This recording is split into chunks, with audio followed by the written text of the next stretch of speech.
Hi guys, welcome back to my channel. My name is Afi and I'm back again with another video.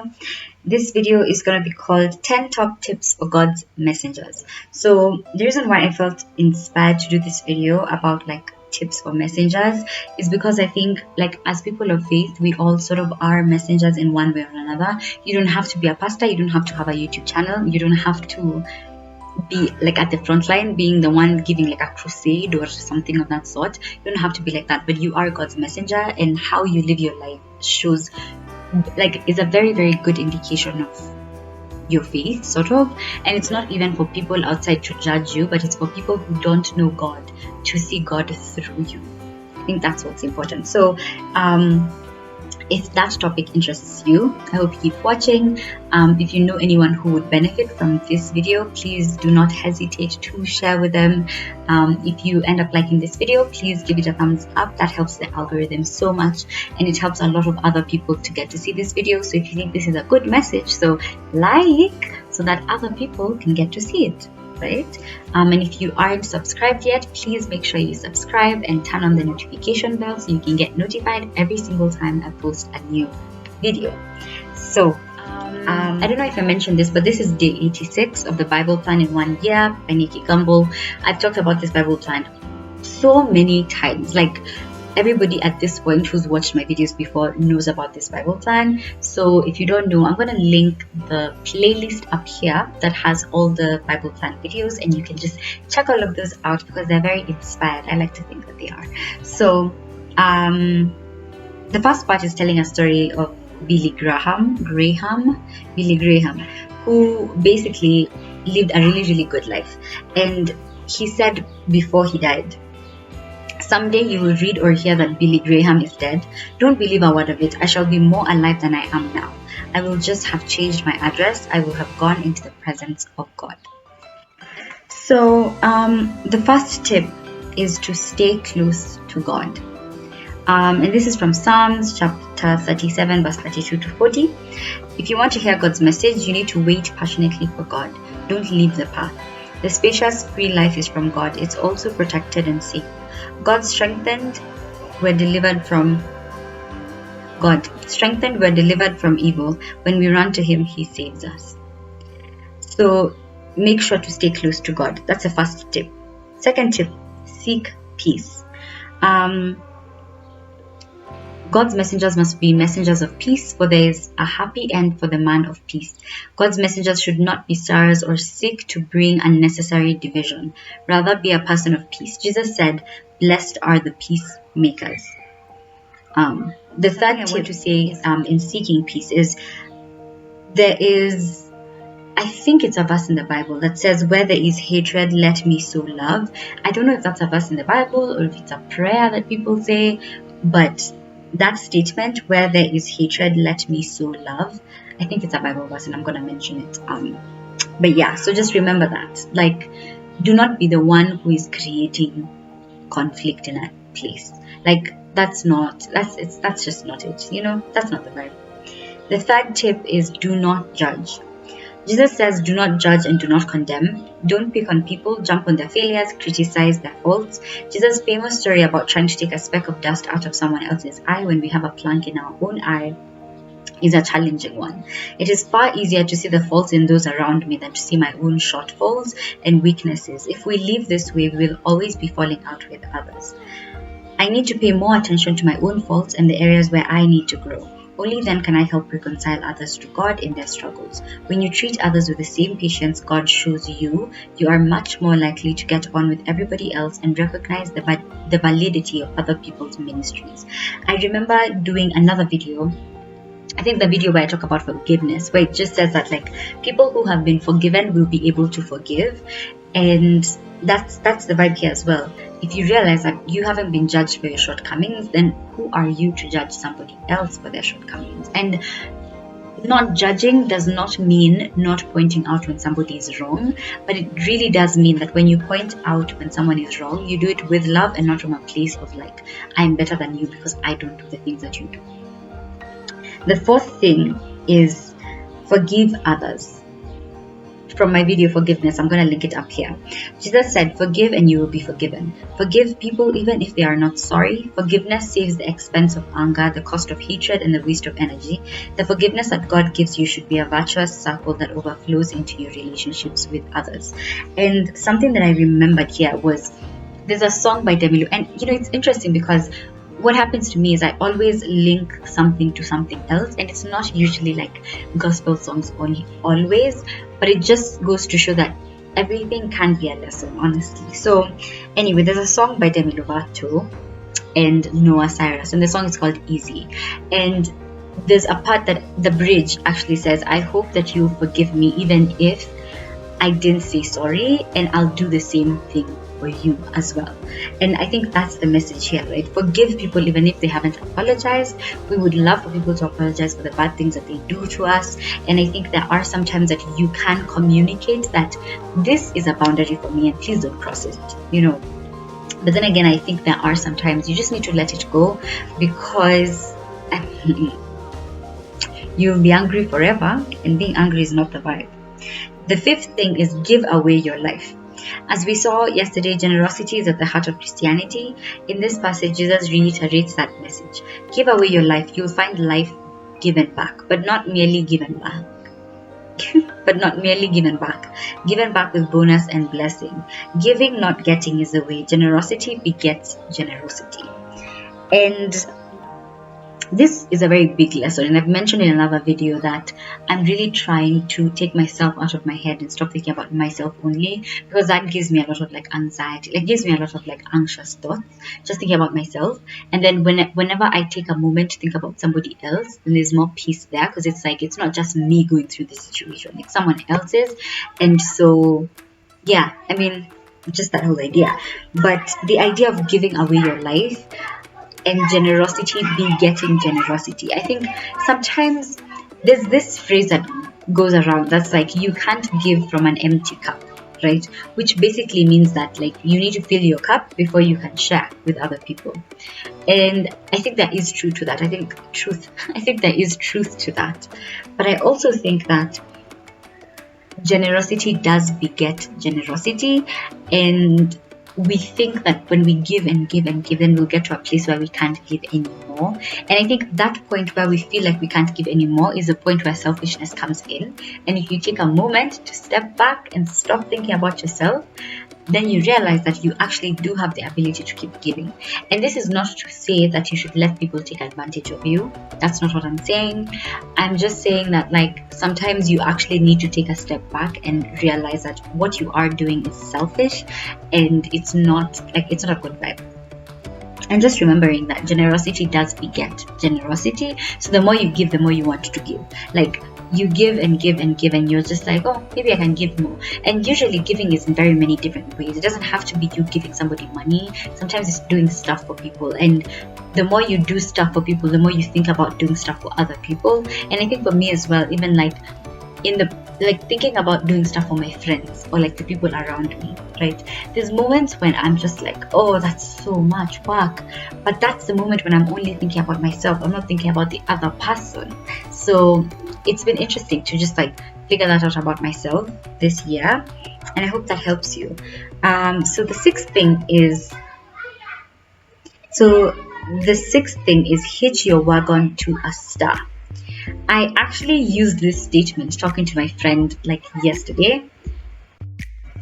So the idea of hitching your wagon to a star basically just means that your example should be a star, right? And here it's basically Jesus who becomes your star.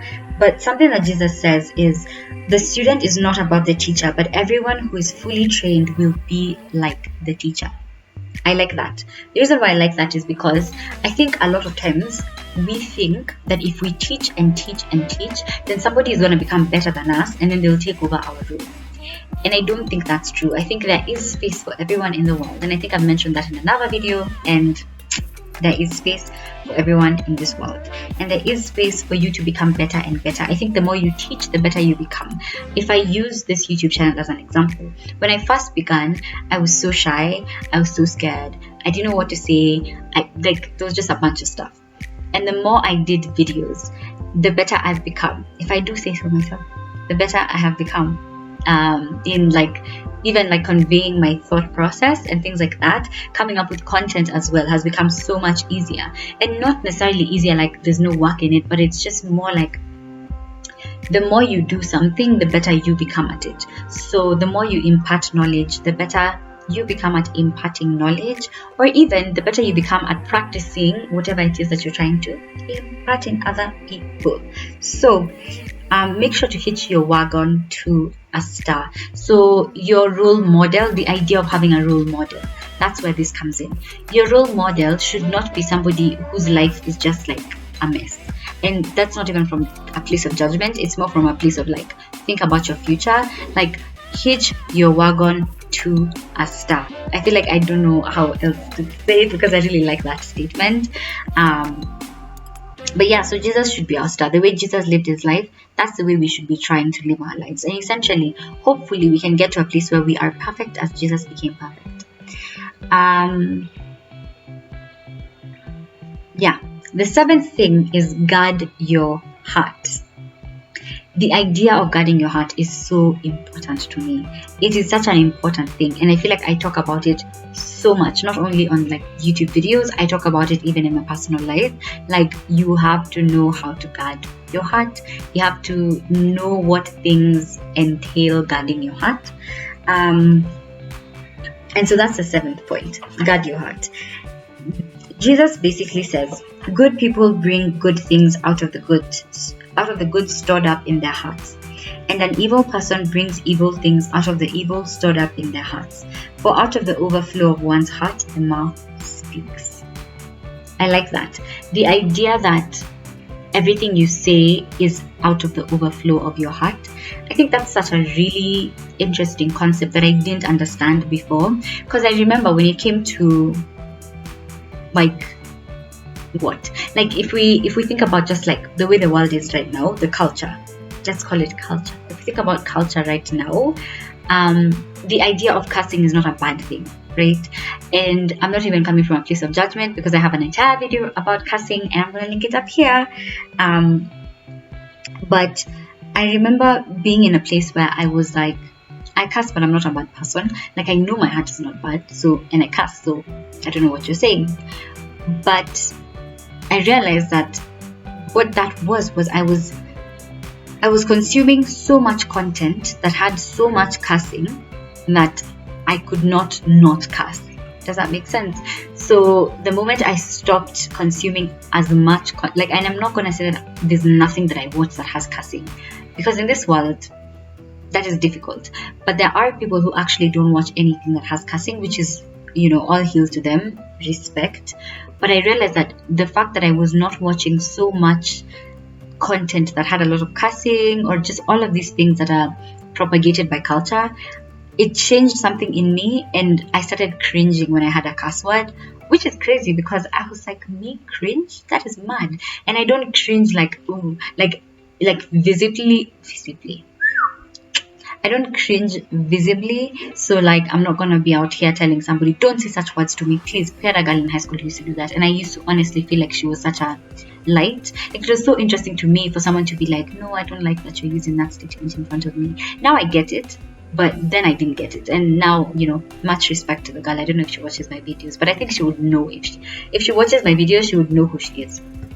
But anyway, yeah, just that idea, like when you stop consuming content that would pervert your heart. And I use the word pervert not in a judgmental way, but in a way to say like, I can't find the other word, so we're gonna use pervert. But like, if you stop watching that content, then something changes in your heart as well. And it's interesting. It's not something that you know until you know, but yeah. And something else that I wanted to say about guarding your heart is there is a verse actually in Psalms that says, actually I don't know what that verse is, but there's a verse in, I think, Proverbs as well, that talks about guarding your heart because everything that's good flows from it. Or maybe that's Jesus' words. Anyway, yeah, just that idea of guarding your heart is so important. Remember to guard your heart. And And just that statement, good people bring good things out of the good stored up in their hearts. That's true. That's very, very true. Think about times when you're feeling negative. You're only going to, like, unless you are masking your emotions, what you're going to talk about is negativity. So you have to try to be positive. So the 8th thing is obey God's word. And here the story of the houses, one had a rocky foundation, the other one had a strong foundation. That's what comes up here. Jesus says, if you just use my words in Bible studies and don't work them into your life, you are like a dumb carpenter who built a house but skipped the foundation. I don't have to explain that statement. I think that explains it itself. If you just use my words in Bible studies and don't work them into your life, you are like a dumb carpenter who built a house but skipped the foundation. And this comes back to our conversation about knowledge and wisdom. What is the point of having all this knowledge if you can't apply it in your life? Like, practically, what then is the point? Because you just have all this knowledge. If you are the best lecturer, what's the point of you lecturing all of this when you can't actually apply that lecturing content into your life? And I think essentially applying God's word into your life is not one way, right? Like it's all a learning experience. Like every single day you encounter a situation that makes you realize, oh my gosh, that's the Cain and Abel situation. Like I was just in the middle of that, and how did I deal with that? So I think that's the point. Like it's a learning experience, and I don't think anyone can ever be like, I have mastered it 100%. But you have to be open to learning. You have to be open to continuously making that effort, because life ain't easy, man. It's not easy. The ninth thing is being under authority. And the idea of being under authority is like, okay, there's a statement that says, all authority comes from being under authority. And I like that. That centurion recognized that Jesus' authority came from being under authority, just as his own authority as a centurion to give commands came from being under authority. So essentially, everybody is under some kind of authority. And the idea that this world, these days, people like to act like no one, like they just want to do their own thing. They don't want to have an authority, or they want freedom. Everything is under authority, and I guess you get to choose whether your authority is God or evil, like Satan. Like you get to choose who's your authority, whether your authority is good or evil. It becomes a choice. It goes down to being a choice. It's not that now you have no authority in your life because you've decided not to believe in God. No. Think about who is guiding your decisions. It's not you. It's not just you. And I think that idea that people don't like to accept the spiritual realm, and I think it's crazy for you not to, because the idea that this physical life is just all that there is to life, I think that's a bit crazy. I don't know. Let me know what you think. So anyway, something that says here is, your message today will have authority if you are under God's authority and are led by His Holy Spirit. This authority does not belong to you. You are authorized by God to be His messenger. The Apostle Paul spoke of being an ambassador of the gospel. When we were finishing like class 8, right? We had a Thanksgiving prayer ceremony at the end of the year, like right before your national exams. And I remember all the class 8s used to be read this, the head teacher would read some pledge, and he would always say, you are our ambassadors. He would always say that. I have not forgotten that, because he said it so funnily, but that's not the point. The point is, you, like, the idea of you being an ambassador is not about you, like, standing in front of a group of people and speaking. It's the little things you do. It's literally just walking outside and doing something and someone asking you, where are you from? Or what's your name? Like, who are your parents? You're sort of a reflection of everyone around you, if you think about it. It's a huge responsibility, but is it really a bad thing? I don't think so. So the 10th lesson is finish well. According to the New Testament, Balaam's life is a counter-example. He is cited as an example of a false prophet.